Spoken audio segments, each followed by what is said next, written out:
Hello friends, ஒரு அருமையான தயிர் சாதம் சாப்பிடணுமா? இதே மாதிரி ட்ரை பண்ணி பாருங்கள்.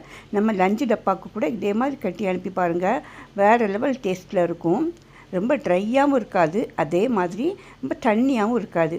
நம்ம கட்டி அனுப்புகிற மாதிரியே சூப்பராக அருமையான டேஸ்ட்டில் இருக்கும். இதே மாதிரி ட்ரை பண்ணி பாருங்கள். ஃபஸ்ட்டு கடாயில் எண்ணெய் ஊற்றிக்கோங்க. இதுக்கு ரொம்ப எண்ணெய் தேவைப்படாது தயிர் சாதத்துக்கு.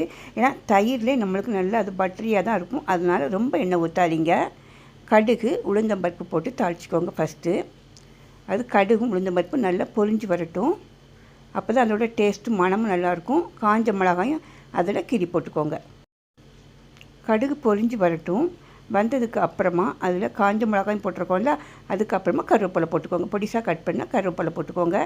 இதில் இஞ்சி பூண்டு நான் பொடிசாக கட் பண்ணியிருக்கிறேன். ஒரு 10 பல்லு பூண்டும் ஒரு இஞ்சி அளவுக்கு இஞ்சி இது பொடிசாக கட் பண்ணி போட்டுக்கோங்க. நல்லா வறுந்து வரணும், நல்லா ப்ரௌன் ஆகணும். அதுக்கப்புறமா ஒரு வெங்காயத்தில் 1/4 பாகம் வெங்காயம் அதையும் இந்த மாதிரி பொடிசாக கட் பண்ணி போட்டுக்கோங்க.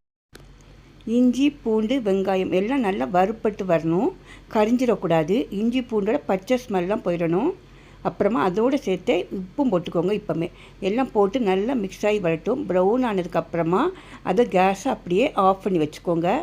நம்ம ரைஸ் போட்டு அதில் கிண்டுறப்போ அது சூடாக இருக்கக்கூடாது. அது ஆறுனதுக்கப்புறமா சாதத்தை போட்டுக்கோங்க அது மேலே. ஏன்னா நம்ம தயிர் சாதம் பண்ணுறப்போ சூடாக இருக்கும்போது தயிர்லாம் கெட்டு போன மாதிரி ஆயிடும். அதனால் ஆறுனதுக்கு அப்புறமா ரைஸ் போட்டு அதுக்கு மேலே தயிர் ஊற்றிக்கோங்க. தயிர் இது மாதிரி மேலே ஊற்றிக்கோங்க. நம்ம ஏற்கனவே உப்பு போட்டாச்சு, அதனால் எல்லாம் போட்டு நல்லா மிக்ஸ் பண்ணி இந்த டைமில் மிக்ஸ் பண்ணி ஊற்றிக்கோங்க. தாளிப்பு கீழே இருக்குதுல்ல, அது ஆறுனதுக்கு அப்புறமா இப்படி போட்டுக்கின்றப்போ ஒரு டேஸ்ட்டு கூட அவ்வளோ அருமையான டேஸ்ட்டில் இருக்கும். உங்களுக்கு நீங்கள் காலையில் நம்ம பண்ணி வைக்கிறோம், மத்தியானம் கூட லஞ்சுக்கு சாப்பிட்றப்போ அவ்வளோ அருமையான டேஸ்ட்டில் இருக்கும். குழந்தைங்களுக்கு கூட இதே மாதிரி ட்ரை பண்ணி இங்கே வச்சு பண்ணி பாருங்கள். சூப்பராக இருக்கும். அவங்களுக்கு எந்த ஒரு சைடிஷ் தேவைப்படுதோ அந்த சைடிஷும் வச்சு நீங்கள் இது மாதிரி டிஃபன் பாக்ஸில் கட்டி அனுப்பி பாருங்கள். சூப்பராக இருக்கும் ஃப்ரெண்ட்ஸ்.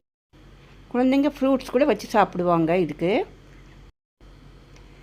இப்படி தாளிப்பு மட்டுமே எனக்கு பிடிச்சிருந்துச்சு, அதனால தான் நான் தாளிப்பு மட்டும் வச்சுருக்கிறேன்.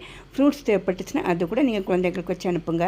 நம்ம சேனல் சப்ஸ்கிரைப் பண்ணிக்கோங்க ஃப்ரெண்ட்ஸ். ஓகே, பாய், தேங்க்யூ.